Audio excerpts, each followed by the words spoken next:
Hi everybody, I'm back again as you can see, and as you can also see from the title, I'm pregnant. I'm so sorry I wasn't able to do it right from the beginning of my pregnancy. I really wanted to, but because I was working full time and I was pregnant, I found it really hard to fit anything else in apart from working, sleeping and eating. So that's all I've been doing for the past 8 months. I'm now 38.5 weeks pregnant, so I'm right at the end, but I've just started maternity leave, so I'm ready to make more videos and hopefully share a lot more of my pregnancy with you. I found out I was pregnant on the 2nd of January this year, and although we planned it, it was actually still a really big shock, and it was obviously really exciting as well, but it's a crazy feeling when you find out, because it's actually happened and you just think, God, this is real. We found out that we're having a little girl, which is really exciting as well, and we've got everything prepared for her, including her name as well, hopefully, unless we meet her and we think she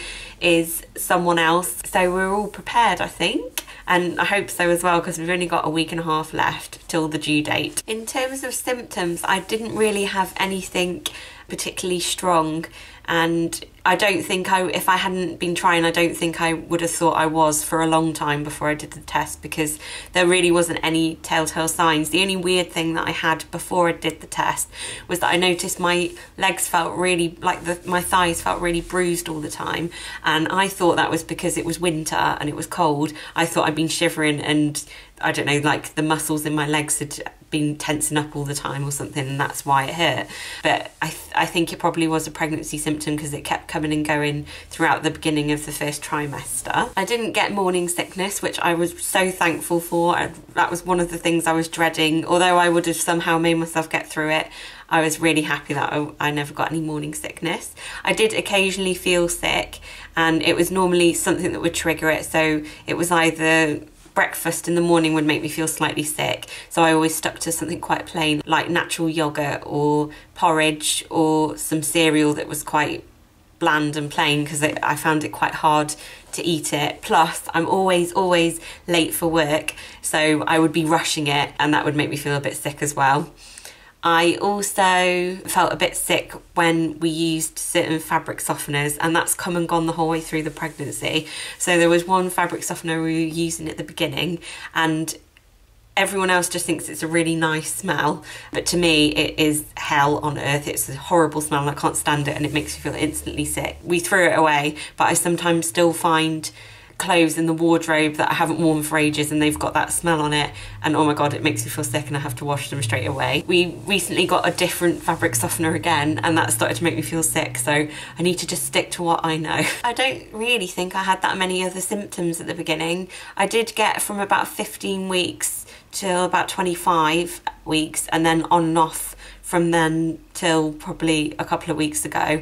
It's really disgusting, but I think it's worth mentioning because I didn't know it existed as a pregnancy symptom. When I would blow my nose, sometimes there'd be blood on the tissue, and that would be really scary. I googled it, and it seems it's quite a common pregnancy symptom, and basically it's just because you have so much extra blood running through your system when you're pregnant that the little tiny blood vessels in places like your nose will burst because they've got too much blood in them. So that's all that was happening there, and like I said, it's worn off now really, and I get it every now and again slightly, but nothing much. I think some people even get proper nosebleeds, but I've been very lucky not to have those. Another thing I've noticed since I've been pregnant is that my nails, not so much my hair, I wish it was my hair more so, but my nails have been growing like crazy, and although I perhaps needed to cut them every, I don't know, once a month or something before, I now need to cut them like every week because they just get ridiculously long,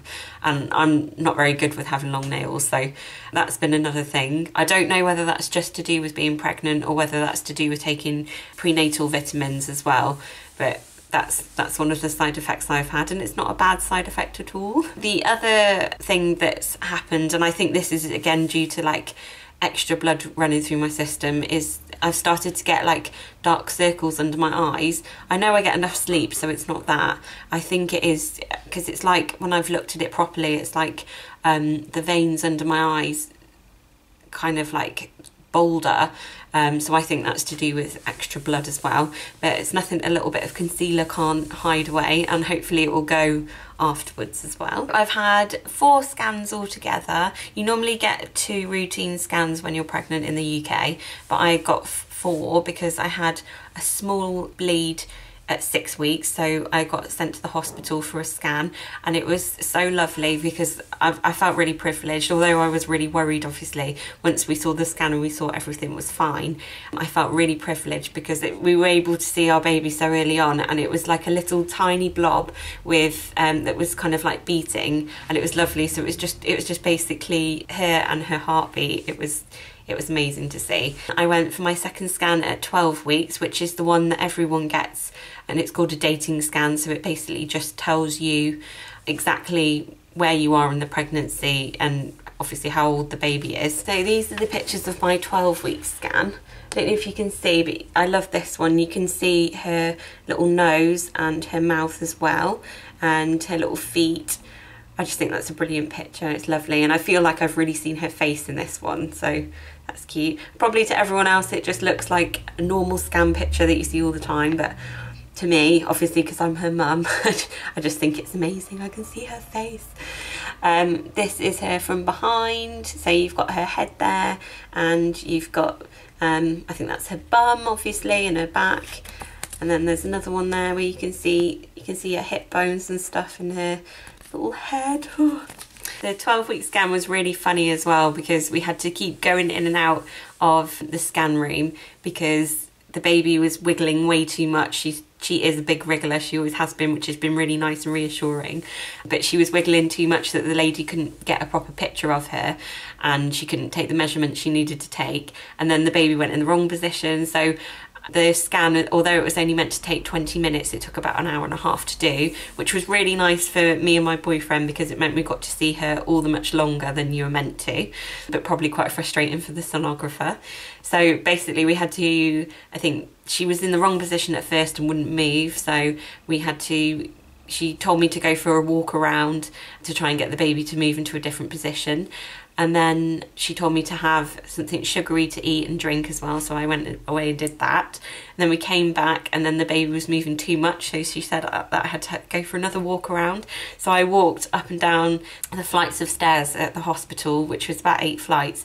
I just walked up and down that a few times to try and tire myself out and make the baby, I think it makes the baby kind of a bit slower as well, so you're able to capture a better picture of her. Unfortunately, at 13 weeks, I had to go for another scan because I had quite a big massive bleed, which was really, really scary. So I got taken in the middle of the night to the hospital and was kept there for a little while, and the doctor looked at me and we had the scan and stuff, and there was a bleed on the side of my womb, which is called a subchorionic hematoma.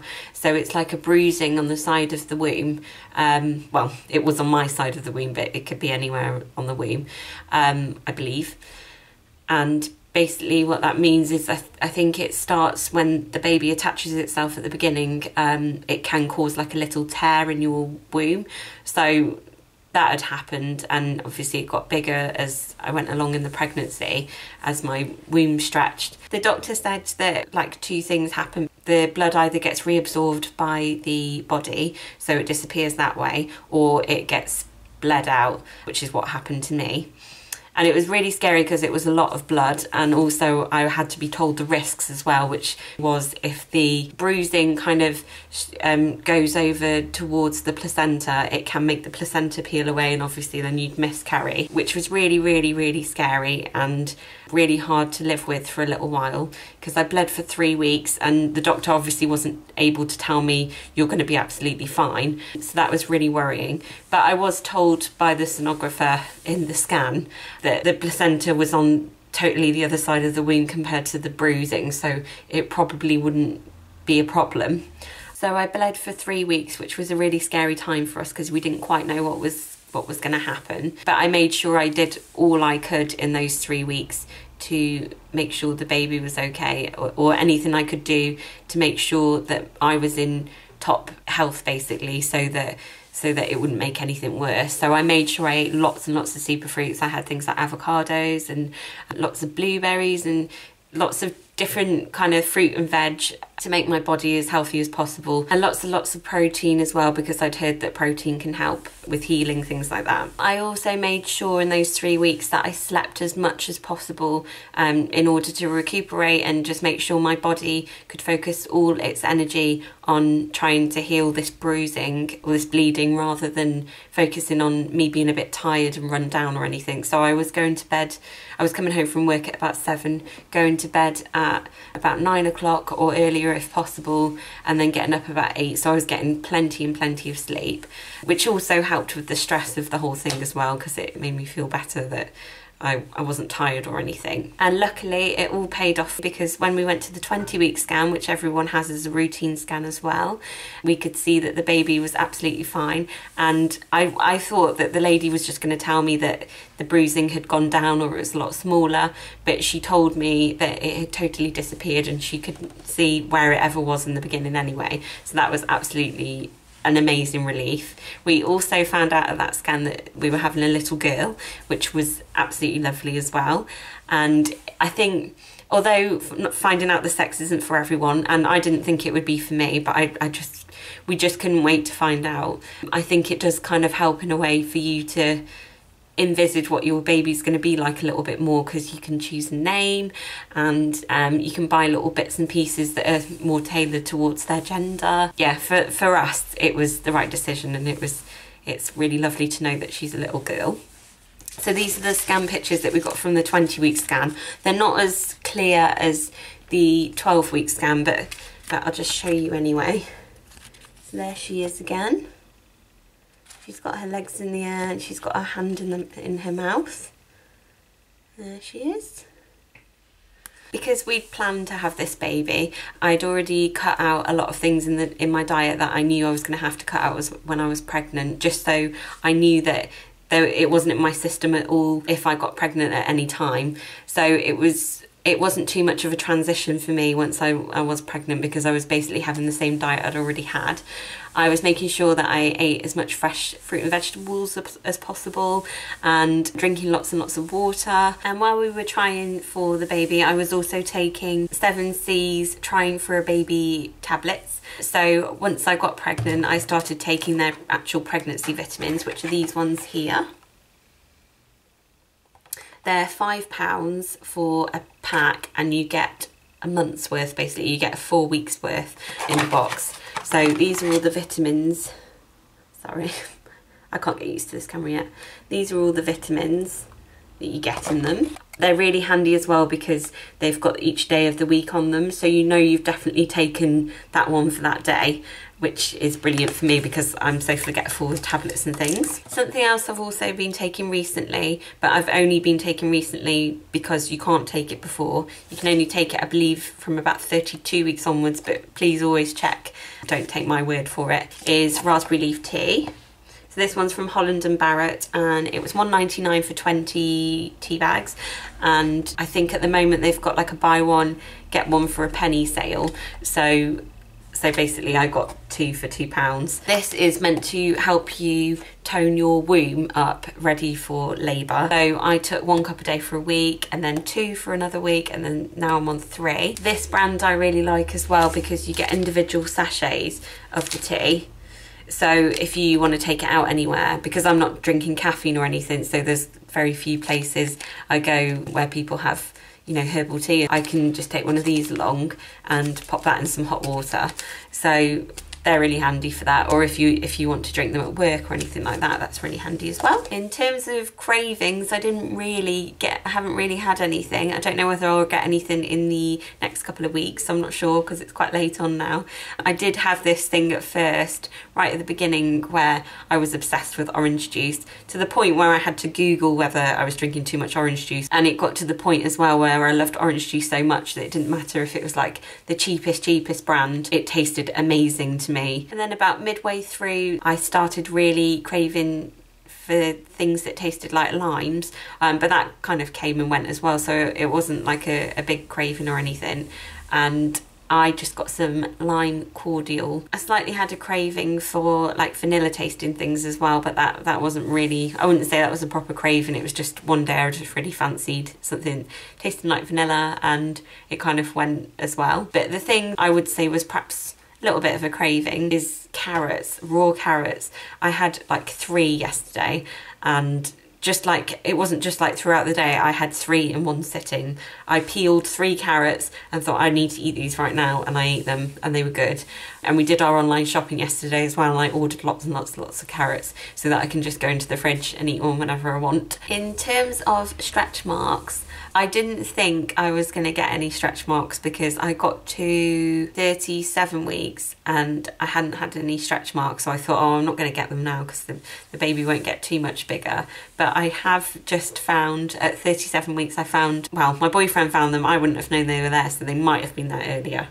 Some little purple lines just underneath the bump, so that's probably why I didn't see them, but they are there. They're not too bad, and I think they'll probably fade quite a lot afterwards because they're not too bad yet, unless they get a lot worse before the end of the pregnancy. I don't know whether stretch mark cream helps or not. I've read apparently that it makes no difference whether you use stretch mark cream or not during pregnancy, because the stretch marks start from inside your stomach and there's no way cream can get that far down. But I've used it anyway because it does soothe my stomach. My stomach gets very itchy from being stretched so much. I've got 3 on the go at the moment, but they all have their purposes, I promise. The first one that I started using was just the normal stretch marks. I think it's massage lotion from Palmer's, which is this one here, and it comes in a pump bottle.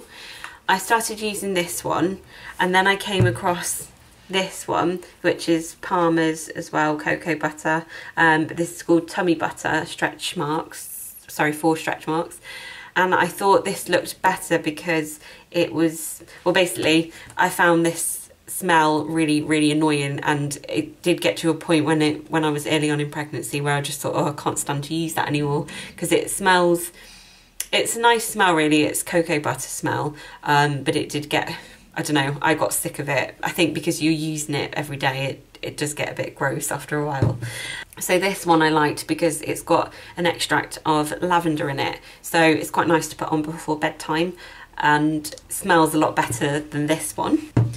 And then the last one I got was this one by Sanctuary Spa. And this was on clearance, and I got it for like £1 a bottle, and there was a few bottles left, so I just thought, oh, I'll just grab them anyway. So this is an oil. I've got my 3 different uses for these. This one I put on when I come out of the bath. This one I put on if I haven't used this one before I go to bed, because it's quite soothing. It's got the lavender in it. This one's really nice as well because although it's like a butter, once you actually use it, it's more like an oil. So it's kind of like halfway between both of these. And then this one I use in the morning because although I only needed to use something once a day, I got to the point probably about 30 weeks onwards where I did need to start putting something on in the morning, and I didn't want to put oil on because it would spoil my clothes. So I put this on because it's a cream, it absorbs really quickly. The last thing I'm going to talk about is sleeping, because I found it really hard at the beginning, and then it got back to normal again halfway through my pregnancy, and then just now it started to get really bad again. At the beginning of the pregnancy, I think from the first day that I found out I was pregnant, I found it really difficult to sleep, and I think that's probably to do with shock a little bit, and knowing that you've got this huge responsibility and just being a bit worried. And I think that's normal. I think everyone gets worried about, you know, when they find out they're pregnant, because although you really want it to happen, you're so excited, it is such a huge responsibility, and you want to make sure you do everything right for this little tiny person. So yeah, I didn't sleep properly for a while, so I think that was probably shock. But then as I got used to the idea, I still couldn't quite sleep properly, so I think that was probably, I don't know, hormones maybe, because quite a lot of stuff's going on with your body right at the beginning, almost more so than now. I think you have so many changes because you go from being your normal self to something else entirely. And then by the 2nd trimester I was back on track and I was normal again. And then probably from about 25 weeks, so still a little bit in the 2nd trimester, I found it really difficult to sleep again. I think because the bumps a lot bigger, so it's quite hard to get in a position where you don't feel like you're squashing her. You're apparently not supposed to sleep on your right hand side or on your back, because that can be quite bad for oxygen flow to the baby. But I spoke to my midwife about that and she didn't seem to think it was a huge problem, and she said if the oxygen got cut off to the baby, you would know well before it got cut off to the baby, because you'd feel dizzy and you'd feel a little bit ill and stuff, and you'd wake up anyway. So that hasn't really been a problem. I still haven't slept on my back, but I do sleep on my right side.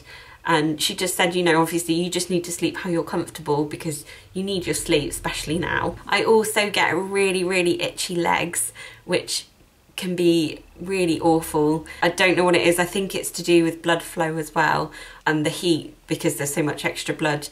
The heat kind of in your legs will make your legs itch. I don't know why, but that can be really, really annoying. My mum gave me this massive pillow, which really, really helps. It's like a massive big sausage. Can't even fit it all in the screen, but it's huge. It's about the same height as me as well. But what I usually do is put that behind my back on the side that I'm sleeping on, and that means I can rest back a little bit, so it's a bit like I'm sleeping on my back, because if I sleep too much on the side then I feel like I'm crushing the baby, and that's really horrible. I'm sure I'm not, but it does feel like that, especially when you can feel little movements kind of where the mattress is and you think, oh no, I'm really sorry. So that kind of helps me lean back a little bit, so I've, you know, kind of take the pressure off my belly. I also, once it's round my back, I kind of put it under my bum and then like in between my legs, which basically stops the itching so much, because I think my legs aren't so hot then. This pillow has been a lifesaver and I love it so much.